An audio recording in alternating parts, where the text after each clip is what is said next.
Good morning, dear students. Today I am going to take up I Have a Dream, which is your third lesson.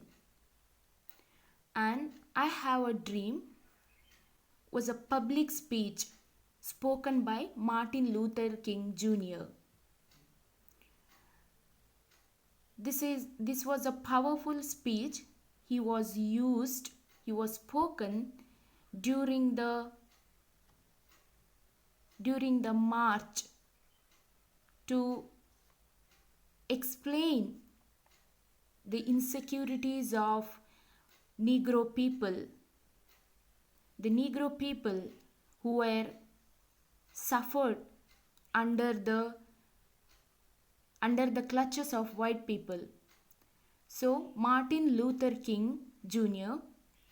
he strongly spoken about his dream to get a liberty, equality in the states of America. Let's see about the author.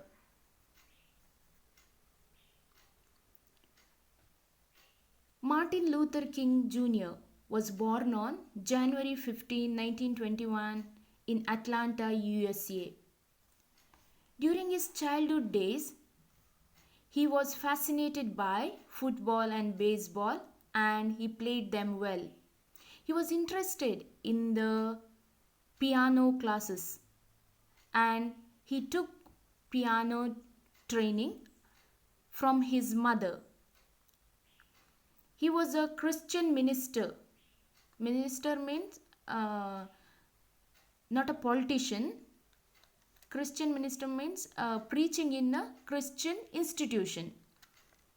And also he was a minister in political field, like a activist, not a political minister. He wasn't a political minister, but he was an activist. At his young age itself, he had seen the discrimination between the white people and also black people. He had witnessed the discrimination, the racism. And at the age of 15, by his hard work and determination, he went to college. And during his life, he met his future wife, Coretta Scott, in Boston. And in 1953, they got married. And his wife, Coretta Scott, helped him. And in 1955, he received his doctorate degree.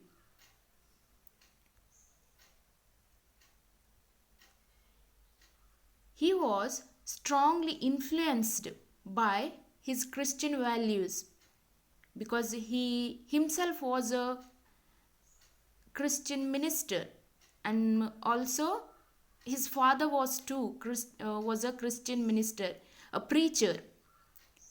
They were a preacher in a Christian institution.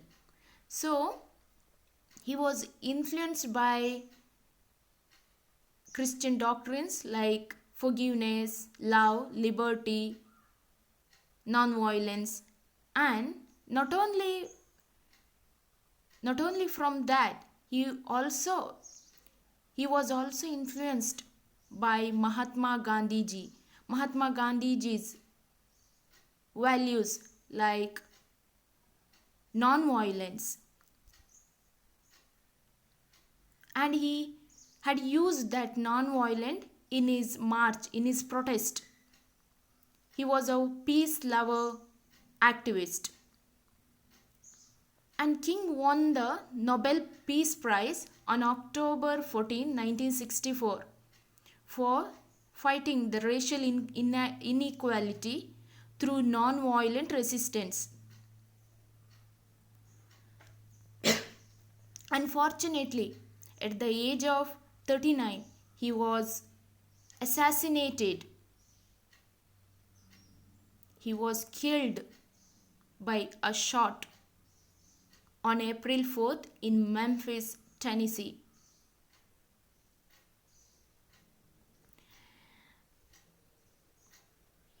Although he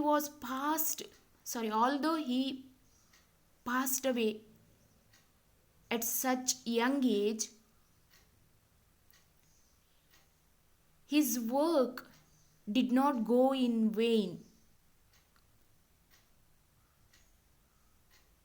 He strongly spoken about the jobs, about the discrimination, about the economic rights of American Negroes under the white people. On his death, whole America mourned. They wept for this peace lover person figure. And the government of America had announced an holiday on remembrance of Martin Luther King Jr. And every year on this day, the government as well as the nation honors this magnificent personality.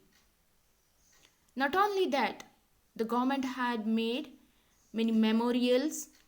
The streets were named after Martin Luther King.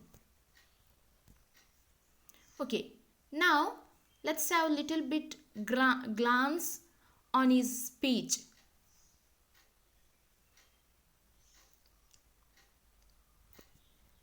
This speech, as I told, this is a public speech, was spoken or was delivered by American civil rights activist Martin Luther King Jr. during the march in Washington for Jobs and Freedom on August 28, 1963, in which he called for civil and economic rights and an end to racism in the United States. He wanted to end this discrimination, and he was the final speaker, and he spoke boldly, and which was appreciated and which is remembered till now.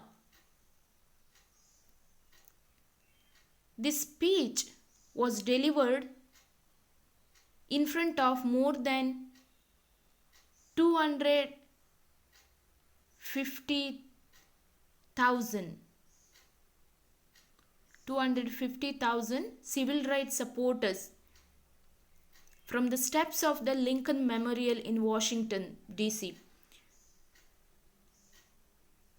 It was indeed a defining moment for the civil rights movement. Civil rights means ನಾಗರಿಕ ಕಾಯಿದೆಗಳು, ಕಾನೂನುಗಳು, ಹಕ್ಕುಗಳು.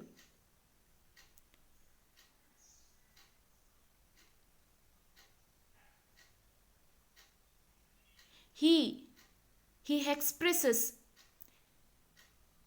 to see the equality between black people. He wanted to see one nation. He wants the equality in jobs, in economic rights for both, for Negroes as well as for whites.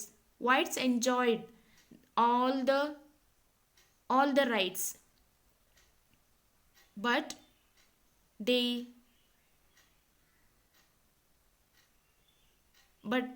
Negroes, they were the one who suffered. They were one who lacked all the opportunities. So in his speech, Martin Luther King Jr. expressed his views, his prospects of one nation which provides equality to all the people of its nation. Okay, now let's go for the lesson.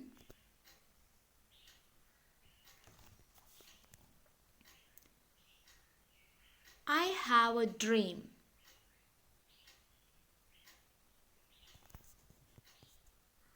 I am happy to join with you today in what will go down in history as the greatest demonstration for freedom in the history of our nation. So, here Martin begins his speech with happiness. I mean, he was happy because he could express his views, his feelings, his prospects during this demonstration. People, the 250,000 people were gathered near that memorial, Abraham Lincoln Memorial Smaraka. So people were gathered there. They were non-violent. There wasn't any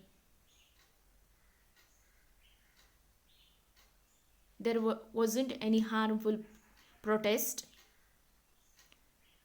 So during this march means not the month here. March, walking with the group. March fast. Haven't you heard March fast? You have done in those who were in NCC or NSS campaign certainly would have done the march fast, like walking in a line in a disciplined manner. So during this march, he expresses that this moment would be a greatest demonstration for freedom in the history of our nation. Their nation means in the America, in the states of America. 50 years ago, a great American in whose symbolic shadow we stand today signed the Emancipation Proclamation. 50 years ago, like 50 years ago, great American, who is that? Who had signed the Emancipation Proclamation? Abraham Lincoln, the 16th President of America, Abraham Lincoln, who signed the Emancipation Proclamation. Now, what is this Emancipation Proclamation? Proclamation means declaration. Emancipation means vimochane.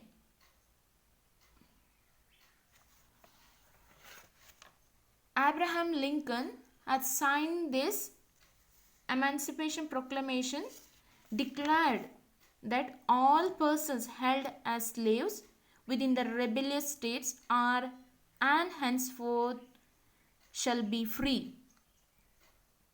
ಅಂದರೆ ಆಬ್ರಹಂ Lincoln ರವರು ಗುಲಾಮ ಪದ್ಧತಿಯ ರದ್ದು ಅಥವಾ ಗುಲಾಮ ಪದ್ಧತಿಯನ್ನು ವಿಮೋಚನೆ ಎಂಬ ಒಪ್ಪಂದಕ್ಕೆ ಸಹಿ ಹಾಕುತ್ತಾರೆ.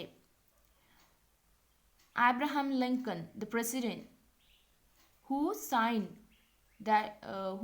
this Emancipation Proclamation in order to set free all the slaves.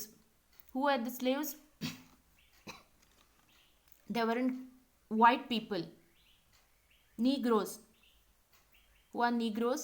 Negroes are the people who came from Africa who came from Africa, although they belong to this country, belong to American states, America, but they were refused to give that equality, that rights which belong to white people.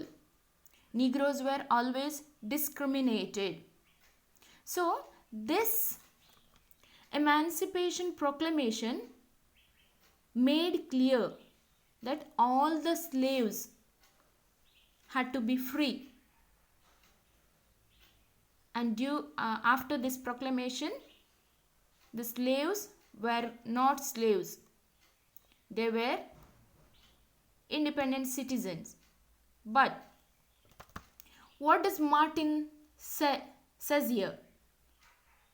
What does he expresses about this proclamation? Is it working today? The proclamation had declared in 1863 and now it is 1963. So he speaks about the discrimination which is still prevailing in the country. See, 100 years later, the life of the Negro is still sadly crippled by the manacles of segregation and the chains of discrimination. Though the proclamation had been declared 100 years ago itself, but there are not much changes happen in the life of the Negro people.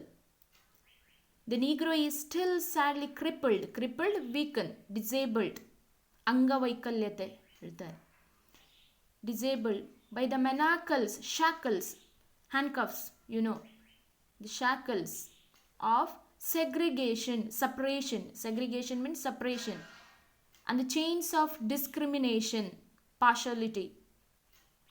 100 years later, the Negro lives on a lonely island of poverty in the midst of a vast ocean of material prosperity. See, here he has taken a Negro and explained metaphorically, Rupakavagi, andre how does a Negro live in America or in this country.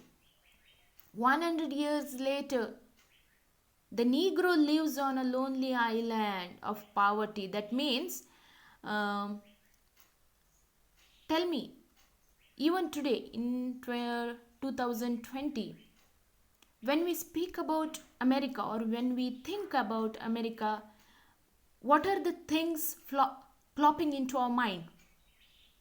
What are the things? The material wealth, no? The Hollywood movies, the pop songs, rap songs, and the tall buildings, luxurious life, the IT sector. We know only that. Only that things comes into our mind. Do anyone know that there is still poverty, there is still discrimination? So, what would be the situation in 1963? Here, he takes an example of Negro metaphorically. He explains that a Negro who lives on a lonely island, the situation of a Negro people, it's like a person who lives in a lonely island of poverty, only poverty. The island means the place, the dry land which covers with water all around, surrounding with the water. In midst, there is only a dry land, and that land also covers with poverty. But outer world is full of material wealth. You can see the material prosperity. vast ocean of material prosperity. That is what I told. That is what I said. We know about America only of its glowing, luxurious life. We do not know other things which was hidden. So the same pain he reveals here. Martin Luther King reveals here. 100 years later, the Negro is still languished in the corners of American society and finds himself an exile in his own land. Even 100 years later, the Negro is still in a languished, weakened. A person or thing lost its vitality, grows weak.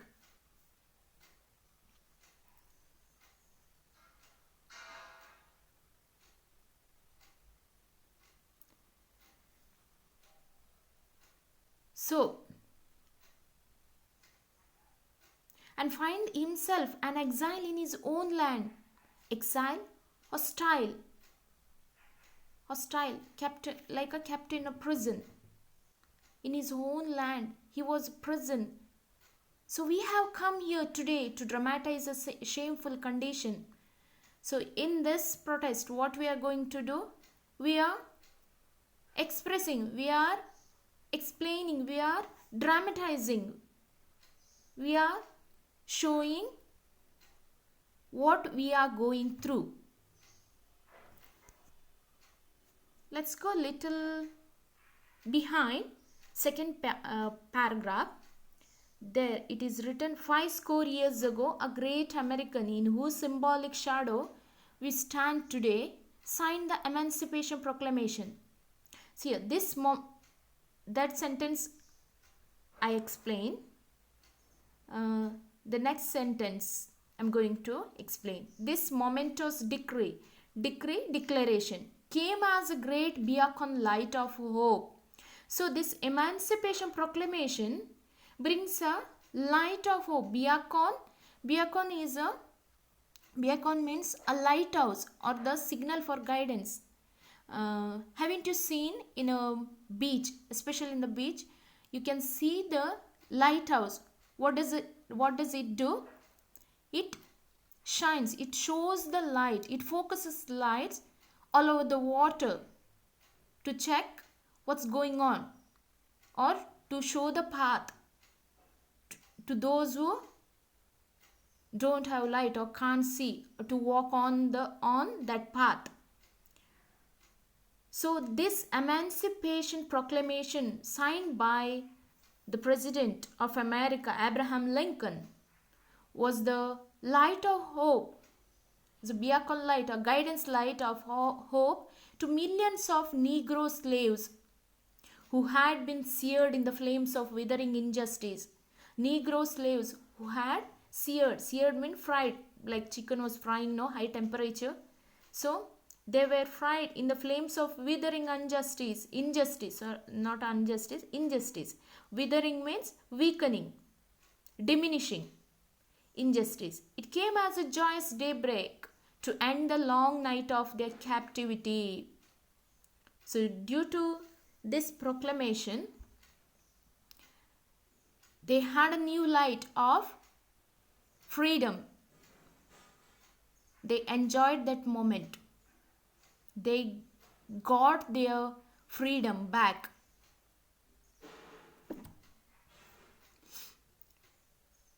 So let us stop today here.